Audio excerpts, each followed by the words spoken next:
안녕하세요. 약과 음식을 함께 처방하는 요리하는 한의사 유승선입니다. 오늘 유 원장님이 아주 멋있는 주제를 가지고 오셨어요.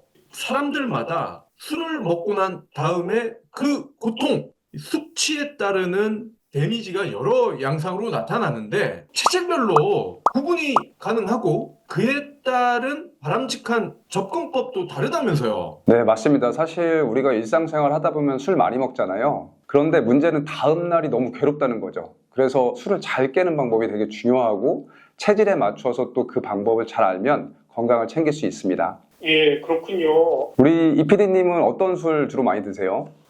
저는 또 애장하는 술이 있죠. 저는 주로 막걸리를 많이 마시거든요. 아, 막걸리를 많이 드시군요. 네. 그러면 술의 종류에 따라서 조금 말씀을 드리자면 막걸리라든가 맥주 같은 술은 상대적으로 조금 도수는 낮으면서 물의 양이 많죠. 이런 술을 습기가 많은 술이라고 합니다. 네, 물이 많으니까. 네, 맞습니다. 우리가 술잔 안에 있는 술을 보면 물이잖아요. 근데 먹으면 몸에서 열이 나죠.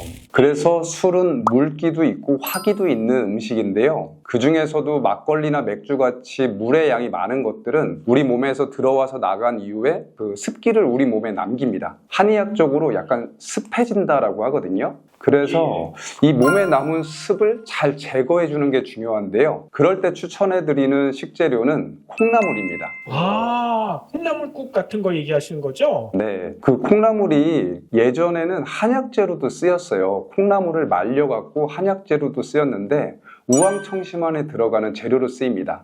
콩나물이요? 네, 동의보감에서 한약재로 소개됩니다. 그런데 이 콩나물이 몸에 있는 습기를 갖다가 몸 밖으로 싹 빼주는 역할을 해요. 그래서 그런 습기가 많은 술을 먹고 난 다음에 몸 안에 정체된 습을 잘 빼주는 거죠. 콩나물도 좋지만 명태도 좋습니다. 그러니까 명태, 명태요? 네, 다음날 우리 북엇국이라고 하죠. 그렇죠. 네, 명태가 보배 이렇게 바삭하게 말려 있잖아요. 예. 이런 부분들이 마찬가지로 몸 안에 쌓인 습기를 갖다 잘 흡수해서 제거해 줍니다. 그래서 네, 물 많은 술을 먹은 다음 날은 북엇국 같은 것도 좋고 황태국도 좋죠. 예. 아니, 황태국이나 북엇국 끓일 때 콩나물 넣는 경우도 있거든요. 2개 넣으면 효과가 2배일까요? 뭐 계산은 해봐야겠지만 하나만 넣는 것보다 더 좋을 것 같습니다. 그렇군요. 이어서 좀 말씀을 드린다면 도수가 높은 술들이죠. 뭐 소주라든가 위스키라든가 브랜디라든가 이런 도수가 높은 술을 드셨을 때는 숙취를 해소하는 방법이 막걸리나 맥주하고는 또 살짝 다릅니다. 어떻게 다르냐면요. 이런 술들은 몸에 열을 남깁니다. 열이 워낙 많기 때문에. 그래서 다음날 몸에 쌓인 열을 빨리 제거해 주는 게 되게 중요해요. 몸에 쌓인 열을 제거하는 데 효과적인 식재료는 미나리입니다.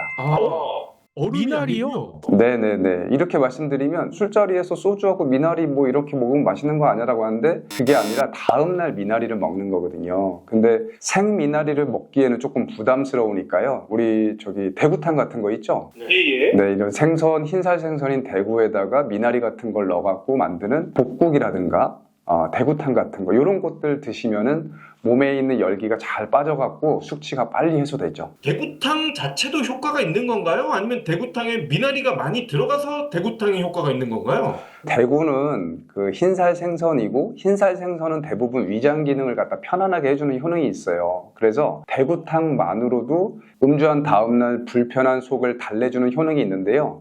여기에 미나리까지 넣으면 더 좋죠. 아니 이렇게 탕에 들어간 거 말고 요즘은 미나리를 쌈 같은 데 싸서도 먹잖아요. 그런 것도 효과가 네. 있을까요? 그럼요. 그런 것도 효과가 있습니다. 어떤 방식으로 드셔도 상관이 없고요. 중국집 같은 데 가면 전가복이라고 들어보셨나요?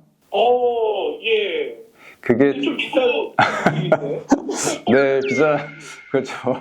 비싼 음식인데요. 그래도 또 우리 건강을 챙기는 데는 그 정도는 또 써야 되지 않겠습니까? 네, 정가복이란 뜻은 전이 그 모든 가가 가정, 모든 가정이 다 편안하게 좋다라는 뜻으로 건강을 챙기는 음식이란 뜻인데요. 여기에 보면 뭐 해삼이라든가 전복이라든가 키조개라든가 이런 해산물들이 많이 들어갑니다. 그래서 소주라든가 위스키처럼 몸에 열을 많이 만드는 술을 먹었을 때 다음날 삶은 해산물들을 먹게 되면 그 열이 또 잘 식어서 금방 빨리 컨디션을 회복하고 건강을 챙길 수 있습니다. 그러면 네. 네. 저희처럼 이 가처분 소득이 낮은 분들은 네. 그냥 조개탕이나 이런 걸 먹어도 되겠네요. 아, 조개탕 엄청 좋습니다. 사실 조개탕 같은 경우는 한의학에서 한의학 처방으로 활용될 정도로 조개의 껍질이 몸에 있는 열을 갖다 식혀주는 효능이 있기 때문에 조개탕도 완전 좋습니다. 제첩국 뭐 이런 거 완전 좋은 거죠. 아니 근데 조개가 아니라 조개 껍질이 몸에 좋다고요? 껍질은 못 먹잖아요. 맞습니다. 대신 이제 조개탕을 끓일 때는 그 껍질도 국물에 이렇게 끓여지잖아요. 그럴 때 나오는 성분들이 이 몸 안에 쌓여있는 나쁜 열을 갖다가 시원하게 배출시켜 줍니다. 아, 우리가 조개탕 먹을 때 시원한 게 껍질에서 나오는 거였군요. 네, 맞습니다. 그 실제로 아까 말씀드린 것처럼 조개 껍질을 한의학에서는 약재로 쓰입니다. 예. 그리고 사실 저는 폭탄주 되게 좋아하거든요. 폭탄주 같은 술을 먹었을 때는 다음 날에 숙취 해소 방법으로 이온 음료를 드시는 게 좋습니다. 왜냐하면 이 폭탄주를 먹게 되면 의학적으로 몸에서 이뇨 작용이 활발해지죠. 근데 이뇨 작용이 활발해지면 탈수가 몸에서 일시적으로 생기게 되거든요. 그래서 빨리 수분을 보충해 주는 게 중요한데 이온 음료가 빨리 수분 공급을 도와줍니다. 그래서 폭탄주 드신 다음 날은 포카리 스웨트 같은 거 챙겨 드시면 빨리 회복하실 수가 있고요. 그리고 사실은 또 이렇게 말씀드리면 아침에 일어나서 출근하기도 바쁜데 뭐 좀 더 간편한 방법 없냐 이런 얘기 많이 하시더라고요. 그래서 제가 추천해 드리는 방법은 바로 녹차입니다. 차요. 네, 녹차 같은 경우가 성질이 서늘하거든요. 그래서 음주 이후에 간에 쌓인 열을 갖다가 잘 시원하게 몸 밖으로 배출시켜 주는데 녹차가 아주 탁월한 효과가 있습니다. 특히 녹차 중에서도 욕심을 하나 조금 더 내보자면 어린잎 녹차를 우전이라고 하거든요. 그래서 저는 이제 시간이 좀 없거나 이러면 꼭 우전을 갖다가 한 잔씩 먹는데요. 왜 어린잎 녹차를 먹냐면 일반 녹차보다도 조금 더 어리기 때문에 양기가 있습니다. 이 어떤 말씀이냐면 체력을 갖다 좀 보충해주는 효능이 있는 거예요. 한의학적으로. 제가 엊그저께 사실 술자리가 좀 밤늦게까지 있었는데 다음날 편의점 가보니까 우전을 또 팔더라고요. 그래서 아 진짜 편하게 이렇게 챙겨 먹을 수 있다. 녹차 우리는 시간 이렇게 너무 부담 갖지 마시고요. 그냥 편의점 가면 있습니다. 숙취 해소할 수 있는 아이템들이. 개인적인 질문 하나 드려야 될 것 같아요. 저처럼 말씀하십시오. 술이 잘 안 받는 사람들은 다음날 오바이트를 하거든요. 아, 그렇군요. 할 때 굉장히 괴로운데 이거를 막을 수는 없는 건가요? 박PD님이 주변에 친구분들한테 물어보시면 사실 술 먹은 다음날 오바이트 한다는 얘기를 하는 사람들이 생각보다 많지 않습니다. 아, 그래요? 네, 통상의 오바이트를 하시는 분들의 공통점 중에 하나는 위장 기능이 그렇게 좋지 않으신 분들이 많으세요. 그렇기 때문에 술을 먹고 나서 다음날 미식거리거나 오바이트, 구토를 하는 건데요. 그럴 때는 생강차 같은 게 또 도움이 됩니다. 네, 생강이 지구라고 해서 구가 구토, 지가 멈춘다, 구토를 멈추게 하는 효능이 있습니다. 아니 저는 전철에 하도 빈대떡 붙인 사람이 많길래 그런 사람들이 많은 줄 알았어요. 아, 그렇군요. 그 시간대 전철 타는 술 드신 분들 다 생각해 보시면 사실 빈대떡 개수가 그렇게 많지 않습니다. 그리고 네네. 또 궁금한 게 하나 있어요. 또 있나요? 집집마다 보면 인삼주, 버섯주, 심지어 뱀으로 만든 술도 담근 분들이 계신데 이런 술들은 어떤 카테고리에 들어가야 되나요? 사실 저희가 가정에서 담그는 흔히 말하는 담근주 같은 경우는 잘 아시는 것처럼 대부분 다 소주를 기반으로 만들잖아요. 네, 그러다 보니까 증류주 카테고리로 보시고 열이 많은 술이라고 보고 아까 말씀드린 뭐 미나리라든가 해산물 같은 거, 조개국 이런 거 챙겨 드시면 될 것 같습니다. 그리고 술을 그 체질, 사상 체질별로 좀 맞춰본다면 태음인들은 사실은 우리가 흔히 말하는 말술이에요. 그래서 술을 뭐 먹어도 이렇게 이겨내실 수가 있는데 오히려 이제 그렇게 되다 보면 몸에 노폐물이 쌓여서 이제 흔히 말하는 쉽게 비만해지고 술 때문에 인한 병이 생기기가 쉽기 때문에 사실은 절주를 좀 해주시는 게 좋아요. 술을 먹을 때도 예를 들어서 태음인과 관련된 안주 같은 것들을 좀 챙겨 드시면 조금 더 잘 몸을 회복할 수 있죠. 예를 들면 뿌리 음식 같은 게 좋습니다. 예를 들면 어떤 게 있을까요? 도라지 같은 것도 좋고요. 마 같은 것도 좋고 콩을 갖고 만든 두부 같은 거 막걸리 드실 때 뭐 두부김치 이런 거 좋겠죠.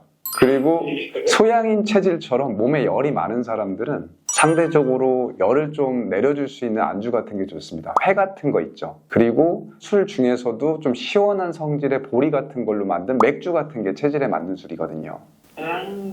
근데 예를 들면 뭐 상대적으로 뭐 나는 조금 추위도 많이 타고 소화도 항상 불편하고 뭐 물군변도 자주 본다 이렇게 속이 냉하신 분들은 거꾸로 좀 따뜻한 술이 좋습니다. 예를 들면 우리 청주라고 하죠. 닭게라고도 하고 대표적인 브랜드로 청아 이런 것들 있죠. 예예. 쌀로 만든 술 같은 것들이 따뜻한 성질을 갖고 있기 때문에 차가운 몸을 갖다 좀 데펴주는 효능이 있어서 좋습니다. 그래서 소음인들은 그런 따뜻한 성질의 술을 좀 권해드리고요. 태양인 같은 경우는 태양인한테 맞는 식재료가 포도예요. 그래서 포도로 만든 와인이나 아니면 와인을 증류한 브랜디 이런 것들도 체질에 맞추는 거죠. 예. 일반인들이 내가 네.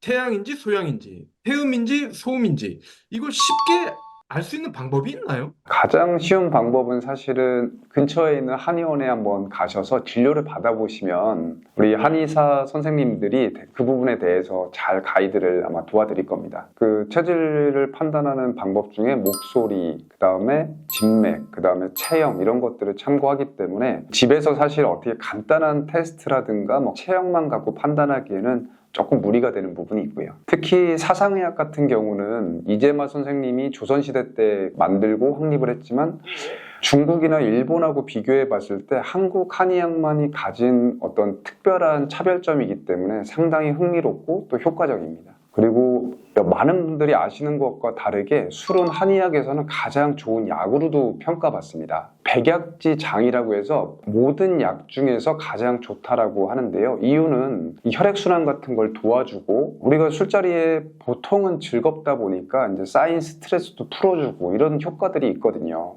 근데 문제는 약이 되게 한두 잔 드시는 게 아니라 독이 되게 이제 밤 늦게까지 드시고 그래서 문제죠. 네. 근데 드셨어도 몸에 쌓인 독을 잘 풀어주면 건강을 잘 유지할 수 있겠죠. 네, 지금까지 동경한 의원 유승선 원장님과 함께 체질별로 나에게 맞는 술과 안주 그리고 숙취 해소법에 대해서 살펴봤습니다. 다음 시간에도 실생활에 좋은 팁이 되는 그런 정보 부탁드리겠습니다. 네, 감사합니다. 다음번에는 더 알찬 정보 가지고 또 찾아뵙겠습니다. 감사합니다.